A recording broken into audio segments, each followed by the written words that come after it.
No livro do Apocalipse, na carta à igreja de Filadélfia, nosso Senhor Jesus Cristo afirmou o seguinte: A quem vencer, eu o farei coluna no templo do meu Deus, e dele nunca sairá, e escreverei sobre ele o nome do meu Deus e o nome da cidade do meu Deus, a nova Jerusalém, que desce do céu. E no capítulo 21, João, em visão, testemunhou a descida da nova Jerusalém.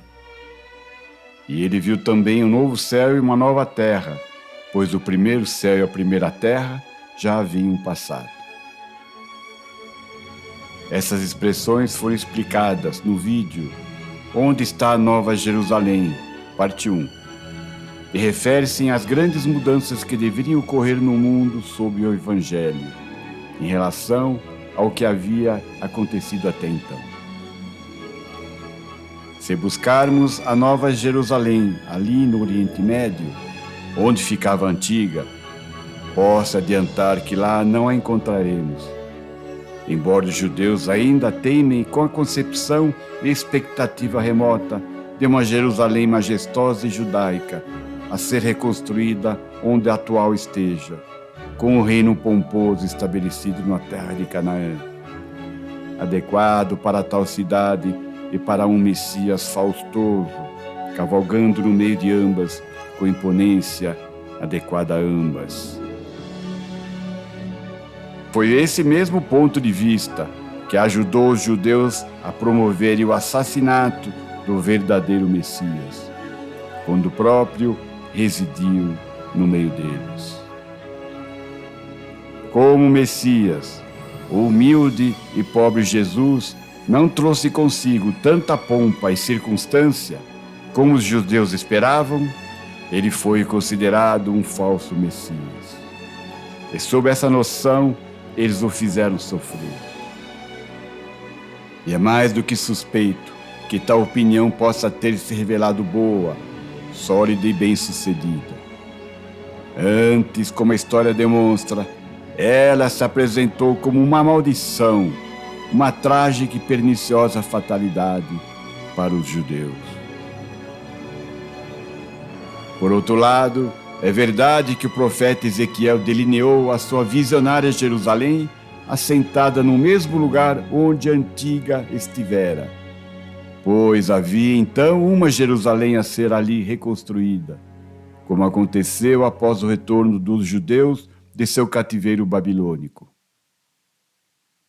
Mas quem medir as dimensões que ele deu à sua cidade, descobrirá que ela se aproxima, se não se equivale à mesma área de toda aquela terra de Canaã. João assim descreveu as medidas dessa santa cidade. E a cidade estava situada em quadrado, e o seu comprimento era tanto como a sua largura. E mediu a cidade com a cana até 12.000 estádios, e o seu comprimento, largura e altura eram iguais. Cerca de 2.400 quilômetros em cada lado do quadrado, 9.600 quilômetros de perímetro, com uma extensão territorial de cerca de 68% da área total do Brasil. E o que podemos dizer, em comparação, de sua altura, também de cerca de 2.400 quilômetros?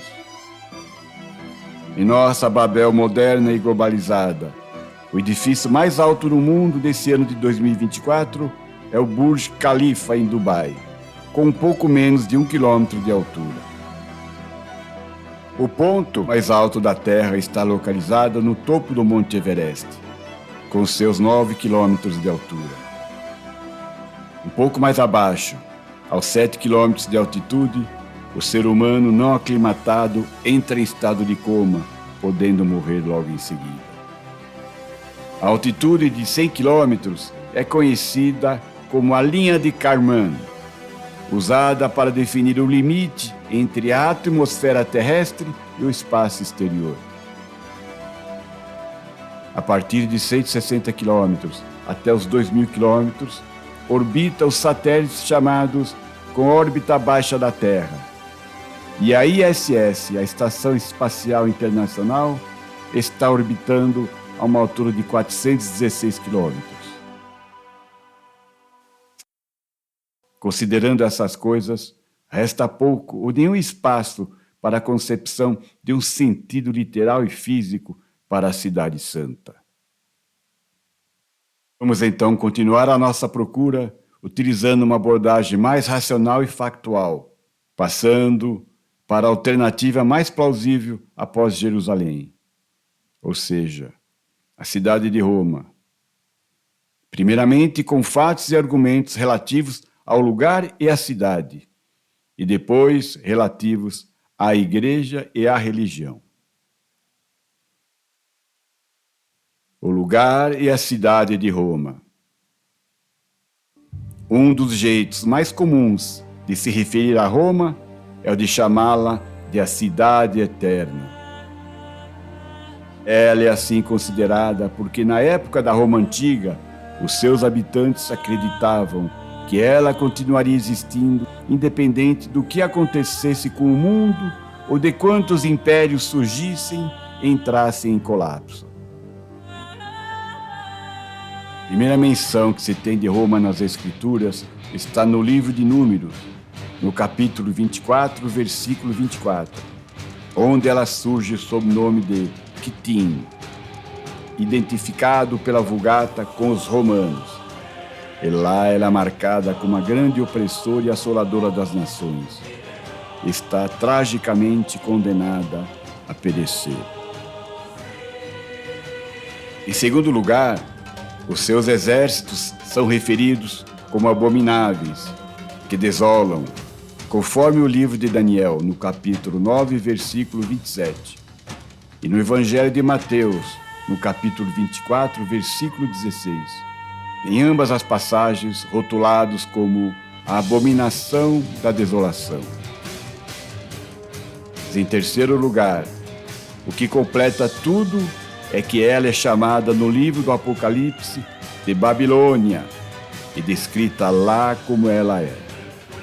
Pois por Babilônia se entende Roma, aquela cidade pagã e cristã, imperial e pontifícia. E o último versículo do capítulo 17 do Apocalipse tira o assunto de qualquer dúvida, onde afirma que a mulher, a prostituta escarlate, que viste, é a grande cidade que reina sobre os reis da terra. É no início desse capítulo, ao ser levado em visão para o deserto, que João viu uma mulher montada em uma besta escarlate. Enquanto a prostituta representa uma entidade religiosa, a besta simboliza um poder político. A imagem da religião dominando os poderes seculares e políticos indica duas entidades separadas, algo que não era o caso no passado de Roma, quando a religião e a política não estavam integradas. Contudo, a profecia revela que essas duas entidades se uniriam no tempo. O conceito de montar em uma besta indica domínio. Como aquela que está montada na besta, esse sistema religioso com poderes seculares e políticos. O mistério da mulher, da prostituta, é uma cidade. A Babilônia do passado vive novamente em Roma, como a deusa das nações e dos povos. Ela que foi chamada de Eterna e organizou seus guerreiros apenas para conquistar. Ela que cobriu a terra com a sombra altiva de suas asas velozes. Oh, ela que era aclamada, a Toda-Poderosa. Ao escolher descrever a prostituta da Babilônia como uma mulher coberta de linho finíssimo, de púrpura e de escarlate, Jesus também está a nos lembrar que ele próprio fora vestido destas cores na túnica que foi colocada sobre si pelos soldados romanos zombadores, e que, coincidentemente, são as mesmas do episcopado e cardinalato romanos.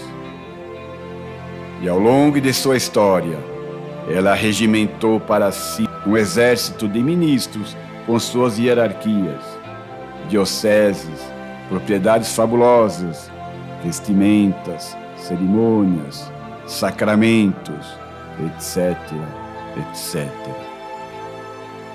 Seria, então, muito impróprio procurar a Nova Jerusalém num lugar que um dia deva aparecer. Procurar a cidade santa entre os exércitos abomináveis, e na Babilônia aquela mãe das prostitutas e das abominações da terra. E ainda não podemos nos esquecer de que a velha Jerusalém e a nação judaica não incorreram sozinhas em tão grande maldição e culpa pelo assassinato do nosso Senhor Jesus Cristo, senão com a participação profunda e letal de Roma. O julgamento de Jesus Cristo por Pôncio Pilatos é um evento histórico e religioso documentado. Pilatos era o prefeito romano da Judéia e presidiu o julgamento final de Jesus, ordenando a sua crucificação. Então, podemos afirmar, quão impróprio seria imaginar que aquela deveria ser a cidade de Deus, da qual o próprio Deus, em sua palavra, fala da cidade adereçada com uma esposa ataviada para o seu marido, e que tenha tido a participação mais profunda no assassinato de seu querido e único filho. A Igreja e a religião de Roma. Como tem sido a Igreja a religião de Roma, se não, de certa forma, análoga ao da velha Jerusalém, traduzida do judaico para o romano e transplantada da Palestina para a Itália e, mais recentemente, no Vaticano? E não há uma maneira mais fácil ou mais clara de descobrir que ela não seja a Nova Jerusalém do que compará-la com a antiga. Livro do profeta Ezequiel, no capítulo 23, Deus revela a ele a Jerusalém então existente, comparando-a com as cidades de Samaria e Sodoma. Os judeus bebem fundamentalmente de duas fontes no tocante ao estabelecimento de suas leis e transgressões. A primeira, a lei mosaica ou a Torá, e a segunda, as leis do judaísmo rabínico, na forma escrita da tradição oral judaica, chamada de a Torá oral. Quando eles receberam e absorveram algumas tradições pagãs, como fizeram no período do Segundo Templo, passaram a beber da sua própria maldição e veneno. As tradições estragaram a sua religião e os levaram a adorar a Deus em vão, ensinando doutrinas que são mandamentos de homens. As tradições levaram os judeus a odiarem o Evangelho, a assassinar Jesus Cristo e a perseguir os seus discípulos, pois, pelos princípios de suas tradições, eles não poderiam fazer menos do que tudo isso. Ora, certamente a Jerusalém Celeste deve estar acima dessas contaminações que causaram a morte espiritual da Jerusalém terrestre. E o que dizer das tradições incorporadas na Igreja de Roma ao longo do tempo? Quão grande parte de sua religião nada mais é do que os mandamentos dos homens e outras tradições, e quão grande parte de sua igreja foi construída sobre nada mais que isso. A apostasia das igrejas. Lucas, o evangelista, em seu livro dos Atos, nos dá conhecimento da história do surgimento da Igreja de Cristo. Houve no início aqueles que abandonaram o judaísmo e acolheram e abraçaram o evangelho, mas finalmente apostataram dele e voltaram novamente para o seu antigo judaísmo, aos seus antigos ritos mosaicos, ao seu ódio mortal aos cristãos e à sua perseguição e rejeição ao evangelho que uma vez professaram.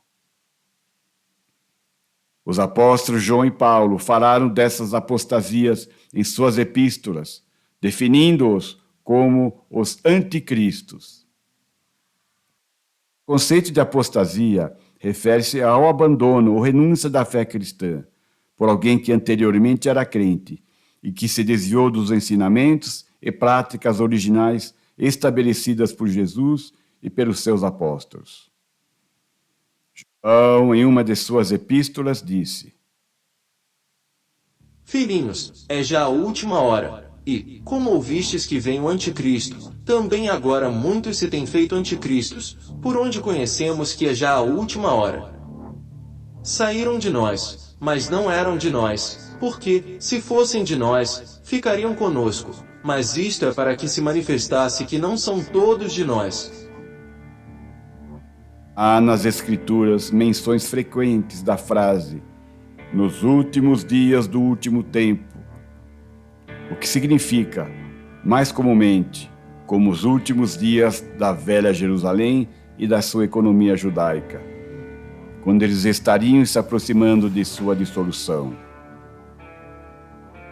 Ora, portanto, a maneira mais próxima de se descobrir o anticristo, que estaria nos tempos posteriores entre os gentios, é observando a sua semelhança e similaridade com o primeiro, ou seja, em apostatar da profissão pura e sincera do Evangelho para o judaísmo ou para o modo de adoração mosaico e para os princípios judaicos e os de sua religião. De uma certa maneira, a Igreja de Roma procedeu similarmente. A apostasia inicialmente foi marcada pela dificuldade dos apóstolos em impedir que os primeiros cristãos distorcessem os ensinamentos de Jesus, em evitar que os seguidores se dividissem em diferentes grupos ideológicos. Notável na história a perseguição e o martírio dos apóstolos e discípulos de Cristo, primeiramente pelos próprios judeus, depois pelos romanos. A perda de líderes com autoridade do sacerdócio para administrar a igreja e as suas ordenanças, bem como a falta da revelação contínua para instruir os líderes e guiarem a incipiente igreja. A igreja cristã, nos estágios iniciais, recolheu ensinamentos orais pagãos de fontes judaicas e helenísticas, que formaram a base de uma tradição oral secreta, que no século IV da Era Comum passou a ser chamada de disciplina arcana. Os principais teólogos acreditam que continha detalhes litúrgicos e algumas outras tradições pagãs que permanecem parte de alguns ramos do cristianismo convencional. Mas, além do seu início, a doutrina cristã foi corrompida pela influência nefasta das filosofias gregas ou supostamente pagãs. O princípio mais importante a se ter em mente é que o cristianismo primitivo se desenvolveu em um ambiente grego e um vocabulário comum foi usado na escrita filosófica, espiritual e teológica, sendo permeável às ideias do neoplatonismo, do realismo platônico, do aristotelismo e do ascetismo, que defende a abstenção dos prazeres físicos e psicológicos. A Igreja Ortodoxa, por exemplo, desde os dias iniciais da Igreja primitiva até o presente, faz uso seletivo e positivo da filosofia grega antiga. Nos tempos modernos, acompanhando a evolução da sociedade, a Igreja tem continuado a recolher em seu seio as filosofias e doutrinas mais nocivas à palavra de Deus, como o darwinismo, com a origem das espécies e a sua teoria evolucionista naturalista. O racionalismo protestante, que enfatiza o uso da razão e do pensamento crítico na interpretação da Bíblia e dos princípios da fé cristã. O marxismo, que dispensa apresentação.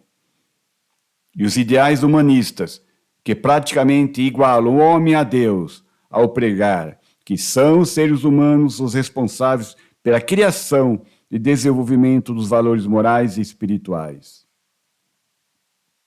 O papado católico, bem como o patriarcado ecumênico oriental, foram lentamente corrompidos à medida que se esforçavam para alcançar grande domínio e autoridade, tanto civil como eclesiástica.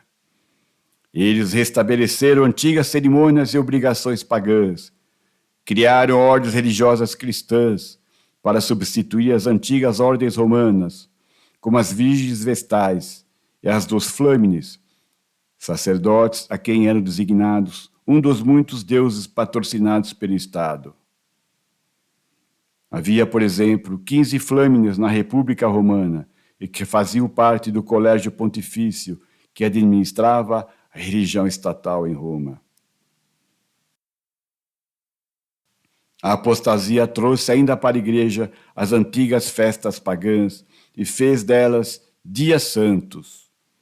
Os reformadores, bem como muitos católicos, apontaram o cargo do papado como responsável pelo estado decaído da igreja, pois consideravam que a conduta daqueles que estavam no poder havia se tornado tão corrupta espiritual e moralmente que foram chamados, pelo seu poder execrável, de anticristos. E se tivéssemos vivenciado a maneira de suas devoções, os seus serviços formais e adoração cerimoniosa, provavelmente pensaríamos que estivéssemos na velha Jerusalém, entre os escribas e fariseus, e não na nova, onde os verdadeiros adoradores de Deus adoram o Pai em espírito e em verdade. A partir do século XVII, homens como Martinho Lutero na Alemanha, João Calvino na França e Ulrico Zwinglio na Suíça conduziram a reforma protestante. E desde então muitas igrejas cristãs protestantes foram criadas, derramando a mensagem protestante para todas as partes do mundo. Hoje há muitas centenas delas com denominações variadas. Agora, eventualmente, o catolicismo, o protestantismo e a ortodoxia caíram em muitos erros, cada um com seus pecados específicos, afastando-se da fé cristã original dos apóstolos e dos discípulos de Jesus Cristo. Com o panorama exposto e refletindo sobre onde poderíamos encontrar a Nova Jerusalém nesse mundo cristão globalizado, chegamos ao lugar onde os caminhos, um dia lá atrás no tempo, após Pentecostes, se separaram. E um deu certo e os outros errados. Os caminhos errados são múltiplos, mais agradáveis, mais atrativos e mais trilhados. E não são poucos os que permanecem nele e clamam: este é o caminho certo e não há nenhum outro.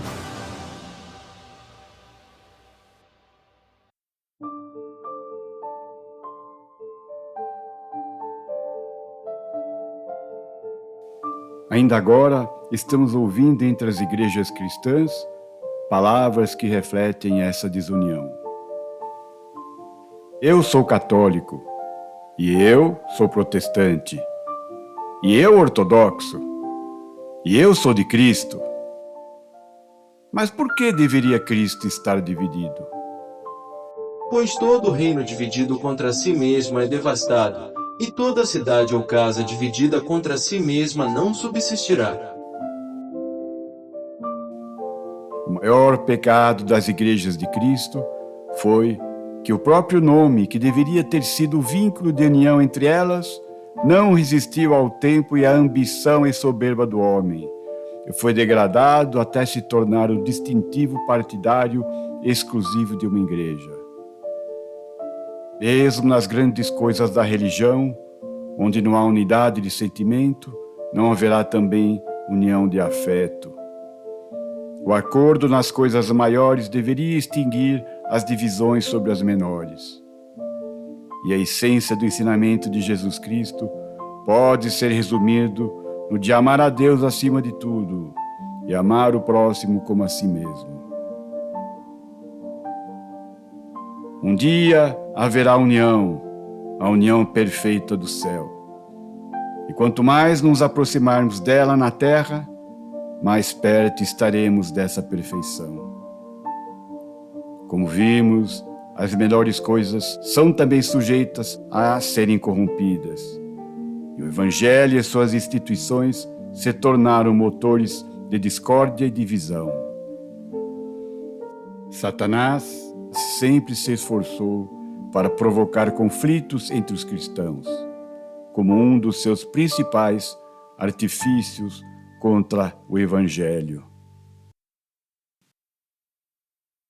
A exposição de onde poderá estar localizada a Nova Jerusalém será feita no próximo vídeo, na terceira e última parte da trilogia em vídeo, Onde está a Nova Jerusalém.